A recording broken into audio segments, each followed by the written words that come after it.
parsial-parsial, akhirnya ya itu juga tidak utuh juga hasilnya gitu. Gigo gitu ya.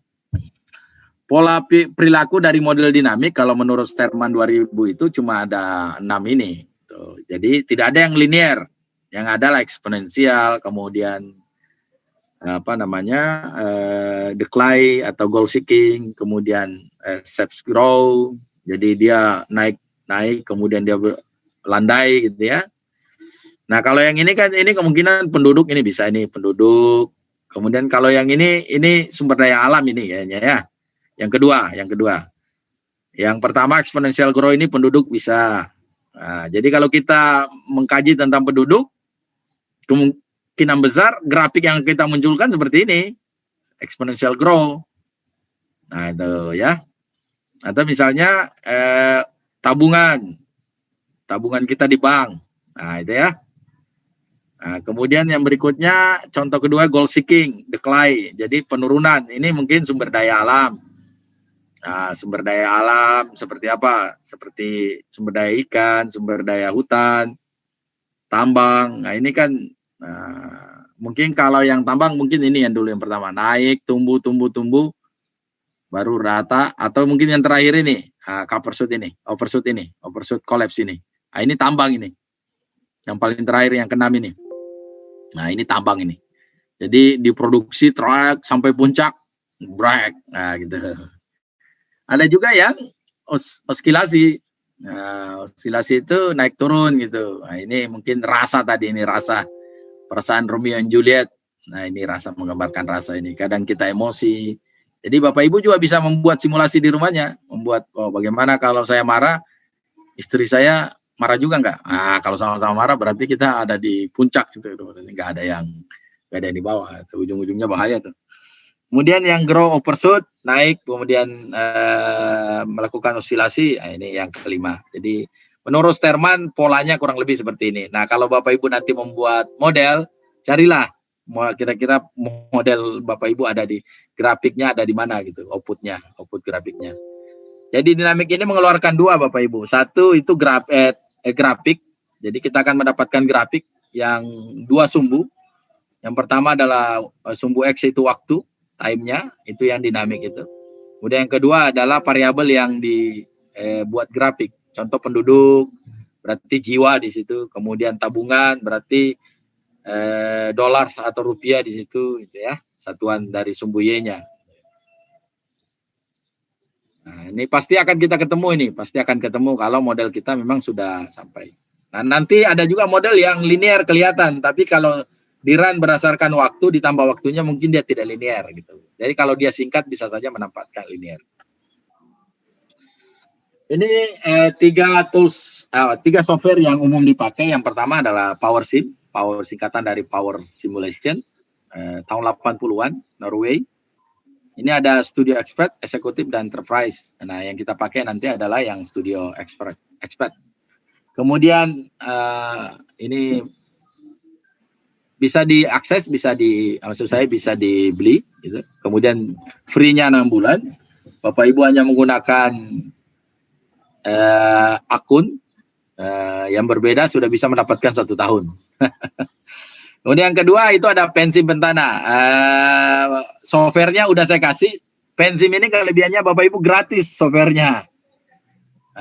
Softwarenya gratis. Kalau yang PowerSim ini gratis 6 bulan. Nah, gratis juga. Kalau kita promosi, kalau kita bagian marketing, kita sebut software saya gratis. Tapi di belakangnya ada sebut 6 bulan ya. Nah, itu. Kemudian Pensim singkatan dari Pentana Simulation, dari perusahaan Pentana. Itu tahun 80-an kurang lebih sama, Harvard. Kemudian ada Stella dan IT. Nah, ini ada System Thinking Education. Ini banyak dipakai teman-teman oleh teman-teman di kehutanan. Ini satu building ini, Stella dan IT ini. Prinsipnya plus minus. Kalau saya suka PowerSim. Kenapa? Karena lebih mudah mengoperasikannya, lebih familiar. Meskipun saya belajar pertama itu menggunakan Pensim. Tahun 2005 saya belajar pertama itu menggunakan Pensim. 2012 baru saya menggunakan PowerSim. Oke, itu. Nah, ini 7 fase yang harus kita lewati hari ini.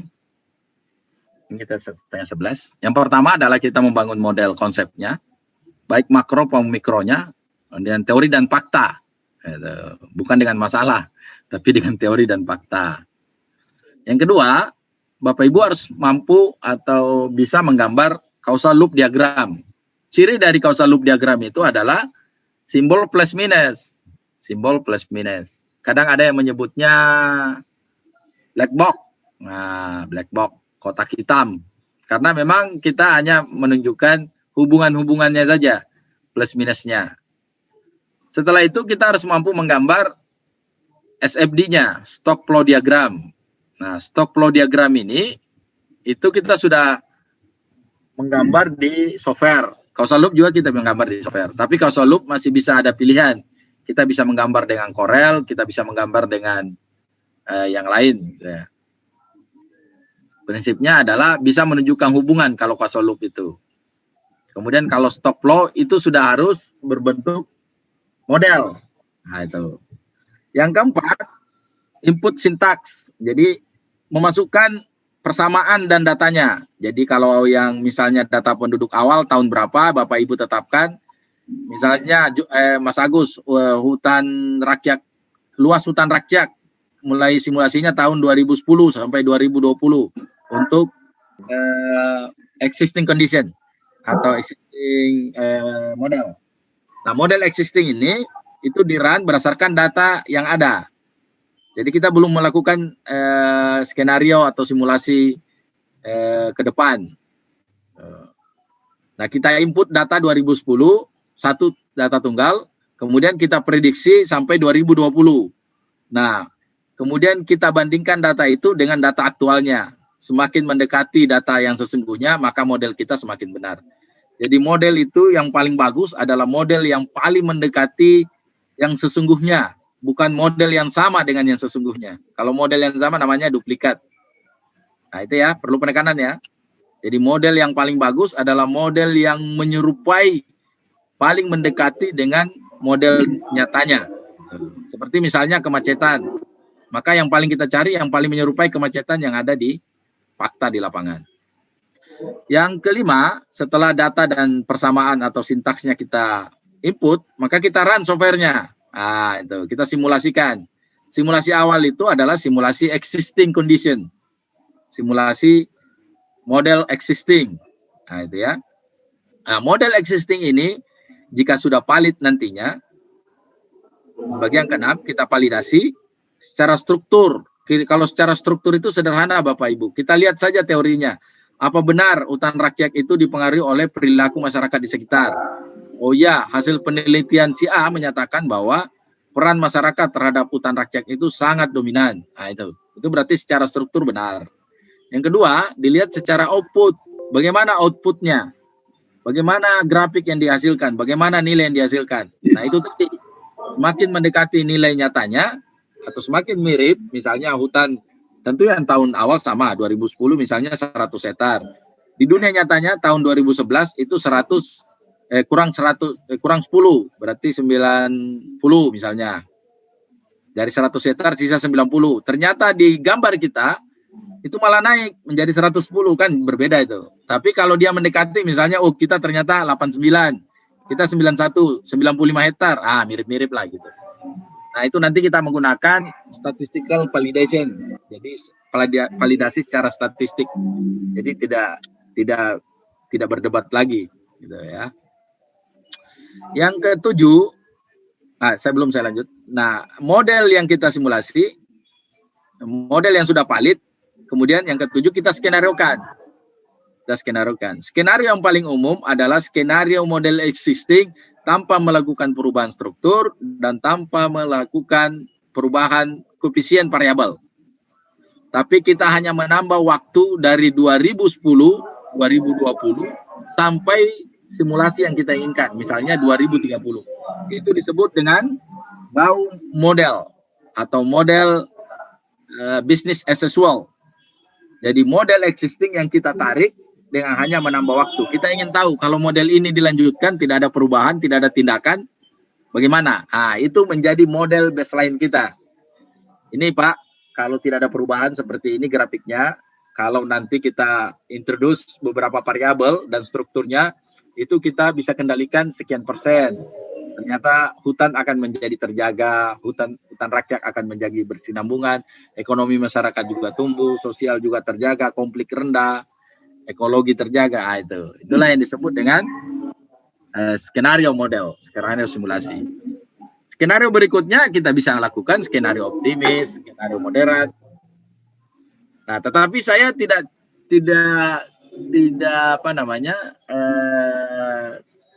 jarang menggunakan istilah skenario optimis, skenario moderat. Saya lebih banyak menggunakan angka-angkanya. Jadi misalnya saya menskenariokan perubahan variabel A. Saya sebut saja misalnya untuk hutan rakyat tadi saya simulasikan atau saya skenariokan pertama bau, model existing yang saya panjangkan waktunya. Kemudian skenario kedua adalah skenario pertumbuhan penduduk. Berarti penduduk yang saya naikkan. Atau skenario pengendalian hutan melalui program A. Saya lebih senang seperti itu. Tapi kalau Bapak Ibu misalnya membuat skenario optimis, moderat, baru dijelaskan kan sama saja sebenarnya. Ya. 7 step ini, 7 fase ini yang harus kita selesaikan hari ini. Nah, ini kita install, tahap ini sudah saya pindahkan ke depan, install software ini. Kemudian menu kerjanya saya highlight dulu. Menu kerjanya ini ada Power Simulation. Punya saya sudah yang berbayar, jadi tentu tools kitnya itu sudah banyak gitu ya. Nah, yang di bawah ini disebut worksheet, lembar kerja. Ini bisa kita tambahkan, bisa kita kurangi.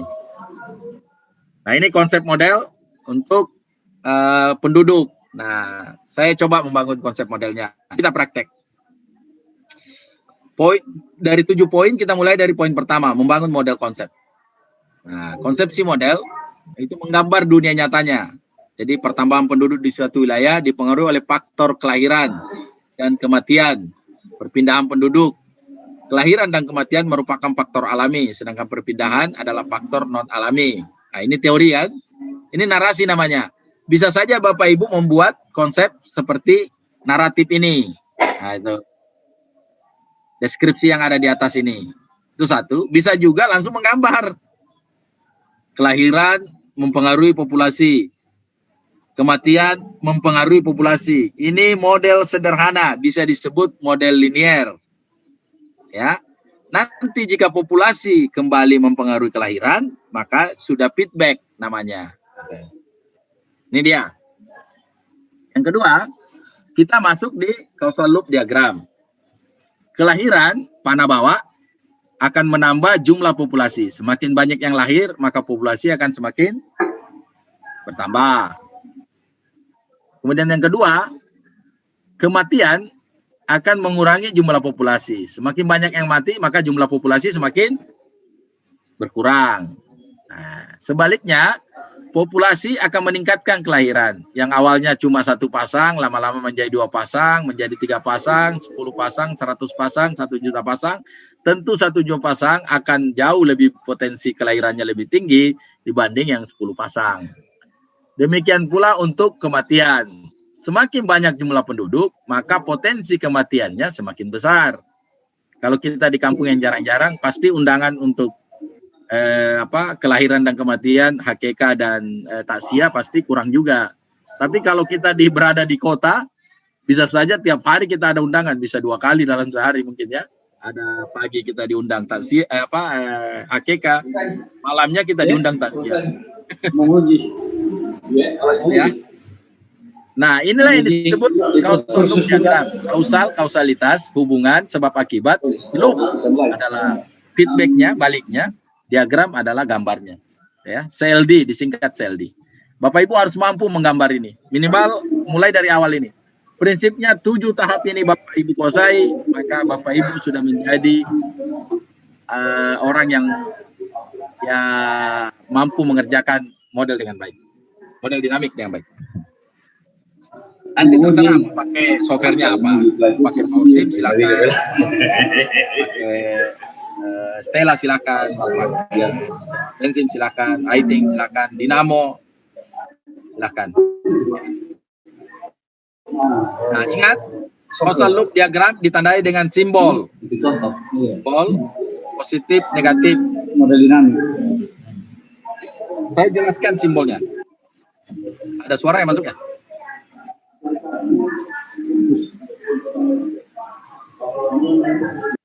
Mas Agus?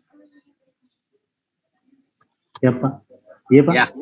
Ya. Oke, sudah hilang suaranya. Nah, saya jelaskan simbolnya. Ini penting karena ini nanti yang akan menentukan nilai yang dihasilkan dan grafik yang dihasilkan. Dan di sini banyak sekali yang failure, banyak sekali yang false, yang sering kita salah gitu ya. Yang pertama adalah hubungan kausalitas positif atau disingkat lambang simbol positif atau bisa juga disebut semi direction. Direction artinya searah. Searah, diingat searah. Saya contohkan. Kalau kelahiran bertambah, maka jumlah penduduk juga bertambah. Itu searah, sama-sama naik. Ya. Nah, yang mana yang disebut dengan opposite atau berlawanan arah? Nah, yang disebut negatif atau berlawanan arah itu kalau satu naik, satu turun. Kalau dua-duanya turun, itu searah juga namanya. Kalau dua-duanya turun, itu searah juga namanya.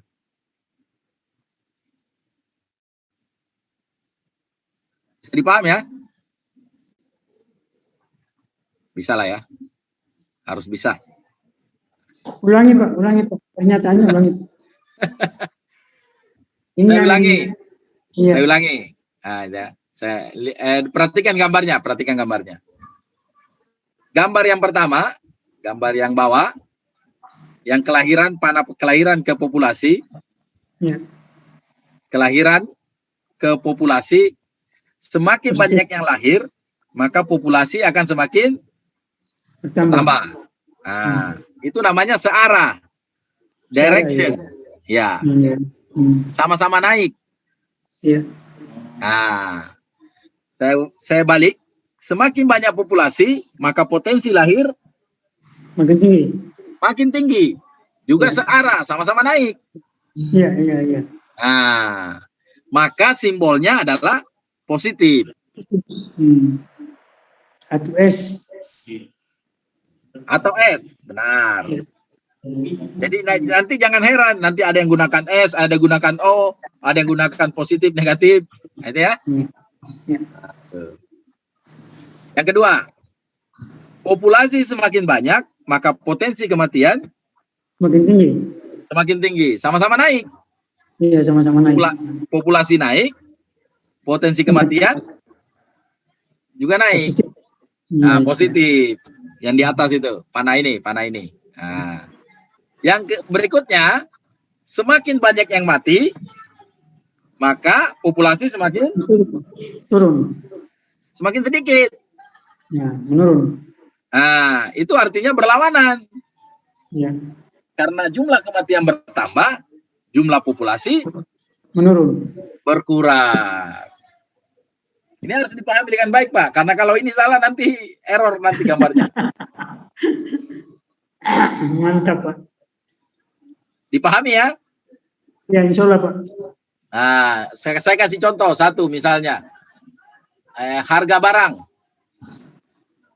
atau konsumsi barang. Semakin tinggi konsumsi, semakin tinggi harga, maka konsumsi semakin tinggi. Semakin tinggi harga. Ya. Semakin mahal barang, maka konsumsi semakin tinggi. Menurun, Pak. Menurun. Ya, semakin rendah, Pak. Rendah ya, turun. Iya, karena kan kalau mahal kita berhitung belinya. Ya, betul. Ya kan? Ya. Ulangi, Pak. Hati-hati. Ulangi pernyataannya, Pak. Ya, semakin tinggi harga, maka daya beli atau konsumsi semakin turun. Semakin turun. Maka lambangnya Lambat ku bilang. Minus. Minus. That's right. Ini. Minus. Kenapa dia minus, Pak? Aku tuh ikhlas kan. Karena harga tinggi. Karena Karena turun. dia berlawanan arah. Karena dia berlawanan arah ya. Nah, jawabnya itu saja. Karena dia berlawanan arah. Karena dia berlawanan arah. Nah, Menurut kamu saya tidak serius.